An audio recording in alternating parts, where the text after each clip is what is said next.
I'm Sonu Sood and I support Skill India. कौशल भारत, कुशल भारत. भारत के लिए सबसे पहली अगर कोई प्राथमिकता है रोजगार के योग्य नौजवान को तैयार करने के लिए हमारी आवश्यकता है ITI. Multicraft private ITI Govindpur Dhanbad. Admission open. Trade electrician and fitter. Contact number 9431168747. Good morning बच्चों, मैं राकेश कुमार आज फिर से आपके साथ जुड़ गया हूँ अपने इंजीनियरिंग ड्राइंग के क्लास में. तो जैसा कि आप देख रहे होंगे बच्चों कि आज से पहले क्लास तक हम लोग बहुत सारे आइसोमेट्रिक ऑर्थोग्राफिक बनाते आए हैं और काफी डिफरेंट टाइप का हमारा आइसोमेट्रिक भी रहा है. लेकिन आज जो मैं आइसोमेट्रिक आपको दिखा रहा हूँ ये बिल्कुल आपको सिंपल दिख रहा होगा और आप भी इस आइसोमेट्रिक को देख के आप समझ पा रहे होंगे कि यह आइसोमेट्रिक हर एक क्लास से तो इजी दिख ही रहा है. लेकिन इजी देने का हमारा कारण ये है बच्चों कि अभी तक जो हम लोग आइसोमेट्रिक का ऑर्थोग्राफिक कन्वर्ट करते आ रहे थे वो ऑर्थोग्राफिक हमारा थर्ड एंगल प्रोजेक्शन में था. लेकिन आज मैं इसका फर्स्ट एंगल प्रोजेक्शन आपको बताने जा रहा हूँ, इसलिए मैं आपको इजी वाला आइसोमेट्रिक दिया ताकि आपको प्रोजेक्शन अच्छे से क्लियर हो सके. तो सबसे पहले हम जानेंगे बच्चों कि ये आइसोमेट्रिक इसका फर्स्ट एंगल कन्वर्ट करते किस आधार पर और कैसे करते हैं. तो जैसा कि आपको पता होगा कि फ्रंट ये हमारा लेफ्ट साइड हमारा राइट साइड एंड टॉप हमारा ऊपर है ना. तो अभी तक थर्ड एंगल में हम लोग क्या करते आ रहे थे, ये तो हमारा थर्ड एंगल के लिए और ये फर्स्ट एंगल के लिए. तो थर्ड एंगल में अभी तक हम करते क्या आ रहा था बच्चों, फर्स्ट एंगल. थर्ड एंगल में हम कर रहे थे कि जो भाग हमारा जिधर दिख रहा था यानी फ्रंट हमारा लेफ्ट साइड में दिख रहा था, साइड हमारा राइट साइड में दिख रहा था, तो नीचे वाले पोर्शन में ये फ्रंट और ये साइड और फ्रंट अगर लेफ्ट साइड में तो टॉप हमारा फ्रंट के ऊपर. तो ये हमारा third angle projection. Third angle projection कहता है कि जो भाग जिधर दिखता है वो उधर ही बनता है. अर्थात जो हमारा पोर्शन दिखा लेफ्ट साइड नीचे राइट साइड नीचे, तो यहाँ लेफ्ट साइड नीचे राइट साइड नीचे ये बना है फ्रंट और साइड को. फ्रंट के ऊपर हमेशा टॉप होता है तो फ्रंट लेफ्ट साइड में था तो टॉप भी हमारा लेफ्ट साइड के ऊपर हो गया. लेकिन अब हम फर्स्ट एंगल प्रोजेक्शन की बात करते हैं. तो फर्स्ट एंगल प्रोजेक्शन जो होता है बच्चों बिल्कुल इसके क्रॉस अपोजिट होता है. सिंपल वे में मैं आपको बता रहा हूँ. फ्रंट अगर हमारा लेफ्ट साइड नीचे है तो फ्रंट हमारा जाएगा किधर, राइट साइड ऊपर में. साइड हमारा राइट साइड नीचे में है तो साइड हमारा इस लाइन के माध्यम से कहां इंडिकेट कर रहा है, लेफ्ट साइड के ऊपर में. और टॉप आपको पता है कि टॉप हमेशा फ्रंट के ऊपर नीचे बदलते रहता है. तो जिस प्रकार फ्रंट मेरा यहाँ आ गया तो टॉप हमारा इस भाग में आ गया. यानी कि फर्स्ट एंगल प्रोजेक्शन को हम किसी भी आइसोमेट्रिक को देखते हैं तो फर्स्ट एंगल प्रोजेक्शन में यही बताता है कि जो भाग जिधर दिखता है ठीक उसके अपोजिट साइड में हम उसका व्यू तैयार करते हैं. जैसा कि आपने देखा कि फ्रंट हमारा लेफ्ट साइड में दिख रहा था नीचे में, तो इसका अपोजिट हमारा क्रॉस मल्टीप्लिकेशन की तरह आप देखेंगे कि क्रॉस का जो सिंबल होगा ये भी हम क्रॉस का सिंबल मानते हैं है ना. लेकिन हमारा जो आइसोमेट्रिक का जो ऑर्थोग्राफिक कन्वर्ट होता है उसको हम इस क्रॉस के माध्यम से क्रॉस करते हैं. तो बहुत ही आसान तरीका है आपको फर्स्ट एंगल और थर्ड एंगल को देखने और बनाने के लिए और समझने के लिए भी. तो आप समझ रहे होंगे कि यहाँ पर अगर हमारा F है, अभी आप इसको फ्रंट ना माने, इसको साइड ना माने, इसको टॉप ना माने, सिर्फ एक अल्फाबेट माने कि ये अगर ये हमारा फ्रंट F लिखा हुआ है तो फर्स्ट एंगल में भी हमारा जो पोर्शन बनेगा वो F ही बनेगा. अर्थात कहने का मतलब है कि यहाँ पर अगर एक टूल्स को अगर हैमर रखा हुआ है फ्रंट से तो फर्स्ट एंगल में भी जाके वो हैमर ही मेरा रहेगा, सिर्फ उसका क्या होगा, प्लेस चेंज होगा. समझ में आ रहा है. तो ठीक आप देख रहे होंगे कि जिस प्रकार हमारा थर्ड एंगल के अनुसार हमारा ये F दिख रहा था उसी प्रकार फर्स्ट एंगल में ये हमारा F ही है. ये हमारा S दिख रहा था तो ये भी हमारा S ही है. ये हमारा T दिख रहा है तो ये भी हमारा T ही है. लेकिन है क्या, सिर्फ प्लेस चेंज है. तो एक दूसरे को क्रॉस के आधार पर प्लेस अगर हम चेंज कर दे रहे तो हमारा फर्स्ट एंगल में कन्वर्ट हो जाएगा. लेकिन इस चीज को आपको देखना होगा कि हमारा फ्रंट किधर था थर्ड एंगल के अनुसार तो फर्स्ट एंगल में किधर जाएगा, साइड हमारा थर्ड एंगल के अनुसार किधर था तो फर्स्ट एंगल में किधर आएगा. इस चीज को आपको ध्यान में रखना होगा. तो जैसा कि आप ये आइसोमेट्रिक देख रहे बच्चों, इस आइसोमेट्रिक में आप देख रहे हैं कि फ्रंट जो हमारा लेफ्ट साइड में नीचे में है तो फ्रंट हमारा लेफ्ट साइड नीचे है तो फर्स्ट एंगल के अनुसार फ्रंट हमारा कौन सा हो जाएगा, ये भाग हो जाएगा. क्लियर है. फ्रंट हमारा लेफ्ट साइड जिस प्रकार आप देख रहे थे तो फ्रंट फर्स्ट एंगल में जाने के लिए कहां हो जाएगा, राइट साइड के ऊपर, अर्थात ये हमारा फ्रंट हो जाएगा. साइड हमारा राइट साइड दिख रहा है या तो आप ऐसे भी समझ सकते हैं कि फ्रंट के हमेशा बगल में साइड बनता है और फ्रंट के हमेशा ऊपर या नीचे टॉप बनता है। तो जो आपको पता चला कि फ्रंट मेरा राइट साइड में है तो साइड हमारा क्या हो जाएगा, उसके बगल में हो जाएगा लेफ्ट साइड में। आप इसको भी फॉलो करके देख सकते हैं कि साइड हमारा राइट साइड दिख रहा था तो साइड हमारा लेफ्ट साइड बन रहा है। अब टॉप की बात है तो टॉप हम क्या समझ रहे थे कि टॉप या तो हमेशा फ्रंट के ऊपर होगा या तो हमेशा फ्रंट के नीचे होगा। तो अभी जो हमने फर्स्ट एंगल की तरफ मूव किया है तो फर्स्ट एंगल की तरफ मूव करने पे टॉप हमारा कहाँ चला गया है, फ्रंट के नीचे वाले भाग में। तो उम्मीद करता हूँ कि यहाँ तक आपको कोई कंफ्यूजन नहीं होना चाहिए बच्चों, समझने के लिए कि फर्स्ट एंगल और थर्ड एंगल में क्या डिफरेंस है ना, और कैसे बनाते हैं। तो जो ऑर्थोग्राफिक हम थर्ड एंगल में तैयार करते थे वही ऑर्थोग्राफिक हम फर्स्ट एंगल में भी तैयार करेंगे, लेकिन हमारा जो प्लेस होगा वो बिल्कुल चेंज होगा। तो हम चल रहे फ्रंट की तरफ फोकस करें बच्चों। तो हमें फ्रंट से क्या दिख रहा है, ये लेंथ दिख रहा है एंड ये टोटल आपको हाइट दिख रहा है। तो वो लेंथ आप देख रहे हैं बच्चों कि ये लेंथ जो था कितना हमारा 50 एंड हाइट हमारा क्या था 40 है ना, 50 का लेंथ था और हाइट हमारा टोटल 40 का था। तो इस भाग में आप देख रहे हैं कि ये 50, ये भी 50, ये 40, तो ये भी 40। अब हम फोकस डालते हैं कि अपने फ्रंट की ओर, तो फ्रंट की ओर देखने से हमें क्या क्या दिख रहा है। तो आप देख रहे हैं कि यहाँ से यहाँ तक का दूरी 50 है जिसमें 30 mm बीच का भाग दिख रहा है। तो 30 mm बीच का भाग दिख रहा है अर्थात 10 mm ये भाग, 10 mm ये भाग, तो ही तो 10 mm ये और 10 mm ये 20 और plus 30 is equal to 50। Clear हो रहा है। लेकिन इसका हाइट क्या है तो 20 mm है। तो हमें करना क्या है बच्चों, यहाँ से 20 mm पॉइंट कर लेना है। 20 mm पॉइंट करने के बाद क्या करना है, एक लाइन चलना है जो कि हम पहले लाइन को ड्रॉ कर लेंगे। तो 20 mm पॉइंट करने के बाद हम सबसे पहले क्या करेंगे, एक लाइन को हम ड्रॉ कर लेंगे। ठीक है, इस लाइन को ड्रॉ कर लिए। नीचे भी देख रहे हैं कि ये लाइन हमारा कंप्लीट लिया हुआ ही है। अब ये लाइन के बीच को बीच हमारा दूरी क्या दिख रहा है 30 mm। मतलब हम जान सकते हैं कि यहाँ भी 10 है और ये भी हमारा 10 है। जब भी कोई टोटल डायमेंशन दिया हुआ है और बीच का डायमेंशन दिया हुआ है तो दोनों साइड का इक्वल डायमेंशन होता है। ऐसा ना कि हम यहाँ पे 15 मान ले तो यहाँ पर 5 मान ले, ऐसा नहीं होगा। जब भी होगा टोटल दिया हुआ और बीच का दिया हुआ तो दोनों का बचा हुआ डायमेंशन मेरा हाफ हाफ ही होगा। तो हमें करना क्या है, यहाँ से 10 mm पॉइंट कर लेना है, इस साइड से भी 10 mm पॉइंट कर लेना है। जब दोनों साइड से हमने 10 mm पॉइंट किया तो बीच में हमारा ऑलरेडी 30 mm निकल आया। इसका हाइट क्या है बच्चों, तो आप देख रहे होंगे कि ये जो भी रेशियो चल रहा है ये 10 mm के गैप में चल रहा है, क्योंकि 10 mm आपको यहाँ भी दिख रहा है, ये भी दिख रहा है आपको 10 mm का, ये सारा जितना भी सारा 10 mm का गैप में है। तो 10 mm हमें हाइट भी ऊपर चल रहा है। तो यहाँ से हम क्या करेंगे, 10 mm पॉइंट करेंगे और इस साइड से भी 10 mm पॉइंट करेंगे। दो लाइन खींचने के बाद 10 mm मापने के बाद आप देख रहे हो कि ये दोनों को एक दूसरे के साथ मिला दिया गया है। तो हम भी क्या करेंगे, यहाँ से एक दूसरे को कनेक्ट कर देंगे। अब कनेक्ट करने के बाद आप देख रहे हैं कि नीचे का ये पोर्शन तो आपका लगभग वहां पर निकल आया है। अब ये दूरी बीच का हमको चाहिए। तो आपको ये पता है कि टोटल दूरी हमारा 50 है और बीच का दूरी जब ये हमारा 10 mm है तो ये दूरी और ये दूरी हमारा क्या होगा 20 और 20 का। तो यहाँ से हम क्या करेंगे, 20 पॉइंट कर लेंगे, इस साइड से भी 20 पॉइंट कर लेंगे।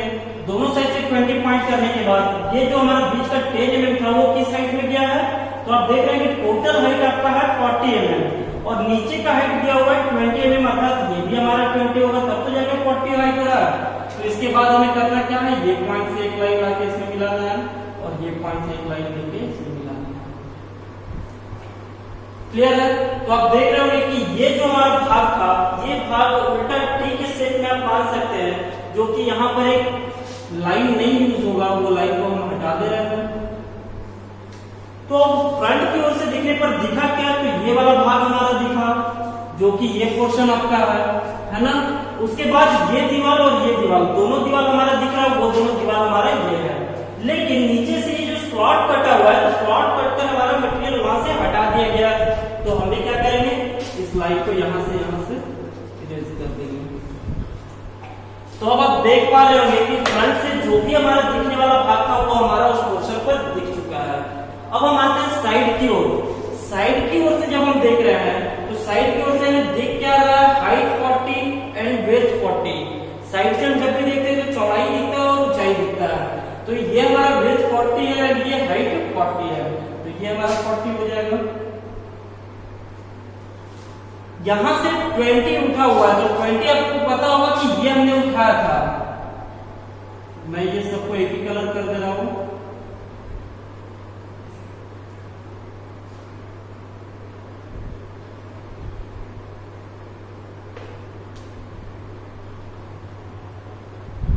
तो आप देख रहे थे कि यहां से 20 हमने यूज किया था फ्रंट वाले भाग के लिए, तो ठीक इसी 20 को हम यहां से पॉइंट करके फॉलो कर लेंगे, या तो फिर 20 हम माप लेंगे।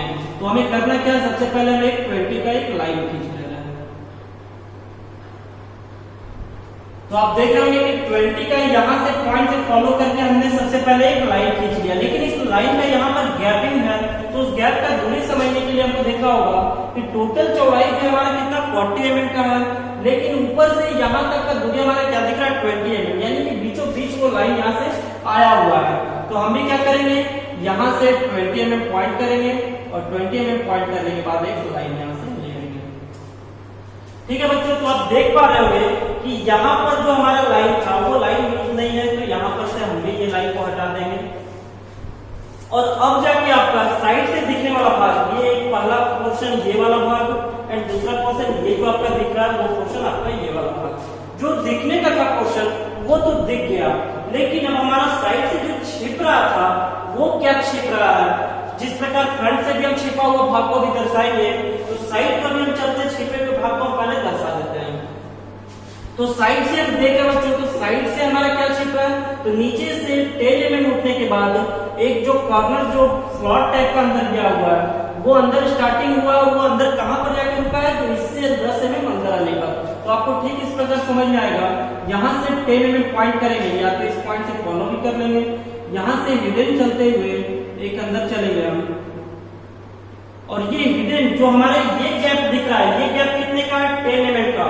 तो हम यहाँ से भी क्या करेंगे, 10 mm पॉइंट करके एक हिडन ऊपर से लेके आएंगे, और जहां पर ये दोनों हिडन आपस में इंक्लूड हो जाएगा वहीं तक वो हमारा हिडन यूज होगा। जिस प्रकार से आप देख रहे हो साइड से कि 10 mm का गैप से एक स्लॉट ऊपर से गया है एंड 10 mm का हाइट से एक स्लॉट नीचे से गया है। जब ऊपर और नीचे का दोनों स्लॉट जाकर आपस में एक दूसरे को टच करेगा वहीं तक वो हमारा हिडन होगा।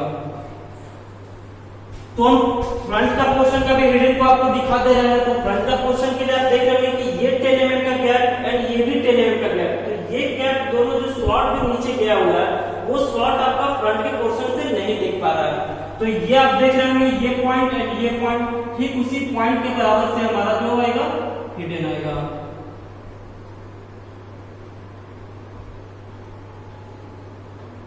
तो आप देख पा रहे हैं कि साइड में और फ्रंट में जो भी हमारा यूज होना था, दिखना था, वो दिख भी रहा है, और जो छिपा हुआ भाग था वो भी हिडन के माध्यम से दिख रहा है। अब हमारा टॉप कहां बन रहा है, तो टॉप बन रहा है बच्चों यहाँ पर, देख रहे हैं ना, राइट साइड में हमारा टॉप बन रहा है। तो राइट साइड में टॉप बन रहा है, तो टॉप बनाने के लिए हमको करना क्या है, फोकस तो हमारा यहीं से होगा फ्रंट की ओर से, कि ये पोर्शन को उठाकर हमें यहाँ पर रख देना है। तो जिसके लिए आपको चौड़ाई टोटल क्या दिख रहा है बच्चों, चौड़ाई आपका 40 एंड लंबाई आपका क्या है 50। तो लंबाई आपका 50 हो जाएगा और चौड़ाई ये हो जाएगा 40 का। क्लियर है? तो 40 का और 50 का आपको वहां पे ब्लॉक दिख गया है। अब हम चलते हैं बनाने के लिए। तो टॉप से बनाने के लिए आप देखेंगे कि टॉप के लिए सबसे पहले हमारा जो यहाँ से यहाँ तक का दूरी है वो कितना दूरी है 20 का। तो हम यहाँ से 20 mm पॉइंट कर लेंगे दोनों साइड से। 20 mm पॉइंट कर लिए। 20 mm पॉइंट करने के बाद ये वाला जो भाग है आपका वो कंप्लीट लाइन के रूप में पहले ले लेते हैं। उसके बाद हम देखेंगे कि ये स्लॉट हमारा 10 mm, ये स्लॉट हमारा 10 mm। तो यहां से हम भी क्या करेंगे, या तो इस पॉइंट से 10 mm पॉइंट कर ले आप, या तो इस पॉइंट से 10 mm पॉइंट कर ले। ये 10 mm पॉइंट करने के बाद ये हमारा नीचे कितना आया हुआ है 10 mm में। तो यहां से हम क्या करेंगे 10 mm पॉइंट करेंगे नीचे, और इसे हम यहां से इस प्रकार ब्लॉक कर देंगे। तो आप देख रहे हो कि ऊपर से देखने पर ये वाला भाग जो हमारा स्लॉट वाला पोर्शन था वो कटा हुआ था, जो कि इस प्रकार से दिखेगा बिल्कुल, है ना। अब क्या करना है, तो इसी 20 mm के बाद हमारा बीचों बीच 10 mm आया हुआ था, अर्थात ये 50 हमारा दूरी था, तो ये 20 और ये 20 तो बीच का हमारा 10 mm, जो कि गैप 10 mm पे आया हुआ था। तो आप ये 10 mm को फॉलो कर सकते हैं यहाँ से। ये 10 mm को यहाँ से आप फॉलो कर सकते हैं। तो आप देखेंगे कि ये जो हमारा भाग था, ये जो पोर्शन यहाँ से बिल्कुल ये नीचे आया है इस प्रकार से, क्योंकि ऊपर से देखने पर तो आपको यहाँ से यहीं तक का दूरी आपका टोटल दिख रहा था 40 mm का, जो कि 20 mm में आपने ये भाग बनाया, उसके बाद अगला 20 mm में ये भाग आ रहा है, जो कि आपका ये वाला भाग है। तो यहाँ पर आप देख रहे होंगे कि ये हमारा लाइन यहाँ से लूज नहीं होगा, इसे मैंने हटा दिया। अब हमारा टॉप से जो दिखने वाला भाग था वो बिल्कुल हमारा दिखना स्टार्ट हो गया, जो कि आप देख पा रहे हैं कि ये भाग जो हमारा है ये हमारा ये वाला पोर्शन है, एंड ये पोर्शन और ये पोर्शन, तो ये दोनों पोर्शन आपका ये वाला पोर्शन हो जाएगा। लेकिन अब टॉप से भी तो हमारा कुछ छिप रहा है, तो वो छिप क्या रहा है, तो ये 10 mm का स्लॉट एंड ये 10 mm का स्लॉट है। तो हमें करना क्या है, ये तो हमारा 10 mm था, यहीं से एक हिडन नीचे पुट कर देना है, एंड ये पॉइंट से हिडन है यहाँ से नीचे पुट कर देना है। तो आप देख पा रहे होंगे कि जो भी हमारा भाग का बच्चों टॉप से जो हमारा पोर्शन बनना था, अगर हम इस पोर्शन से अगर हम फ्रंट की ओर अगर 3rd एंगल मानकर चलते हैं, अगर हमारा 3rd एंगल का व्यू अगर ये होता तो ये टॉप बिल्कुल हमारा इसी प्रकार से बनता, लेकिन बनता कहां पर, तो इस पोर्शन पे, क्योंकि फ्रंट हमारा लेफ्ट साइड था तो टॉप ये वाला भाग हमारा बनता यहाँ पर। साइड जो है हमारा राइट साइड में दिया हुआ था, तो साइड हमारा कहां पर बनता, यहाँ पर बनता साइड, क्योंकि 3rd एंगल को अगर मान रहे हैं तो साइड हमारा राइट साइड, तो साइड हमारा राइट साइड होता। लेकिन अभी हमारा क्या है, फ्रंट लेफ्ट साइड, तो फ्रंट यहाँ पे व्यू में right side, side left side, तो साइड है यहाँ व्यू में, सॉरी साइड हमारा राइट साइड दिख रहा है तो व्यू में हमारा लेफ्ट साइड होगा, और टॉप हमारा फ्रंट के ऊपर नीचे बदलते रहता है। अब हम चलते हैं आपको ये वाले भाग को हम दिखाते हैं। तो आप देख रहे होंगे कि यहाँ से जो 20 mm हमने यूज किया है, उस 20 mm को हम क्या करेंगे, इस प्रकार फॉलो करेंगे। यहाँ से 10 mm किया तो 10 mm को भी डॉट डॉट करेंगे। दो ही लाइन हमारा यहाँ से आया है, तो ये दो लाइन आप देख रहे होंगे कि ये पॉइंट आपका बिल्कुल यहाँ पर इसमें आके टच कर जाएगा, और ये वाला जो पॉइंट आपका है तो बिल्कुल जाके आपका इसमें टच कर जाएगा। तो आप देख पा रहे हैं कि चारों पोर्शन बिल्कुल एक दूसरे से कनेक्ट हो गया है, और आइसोमेट्रिक से हम 3rd एंगल जो बनाते आ रहे थे, आज जो हमारा 1st एंगल बना है, ये भी आप समझ पा रहे होंगे कि 1st एंगल में होता क्या है। बेसिकली ज्यादातर हम करते कुछ नहीं है, सिर्फ अपने पार्ट्स का जगह को चेंज कर देते हैं, और हमारा ऑब्जेक्ट वही होता है जो हमारा व्यू दिखता है। तो आज का क्लास हमारा यहीं तक हुआ बच्चों, नेक्स्ट क्लास में मिलूंगा नेक्स्ट टॉपिक के साथ।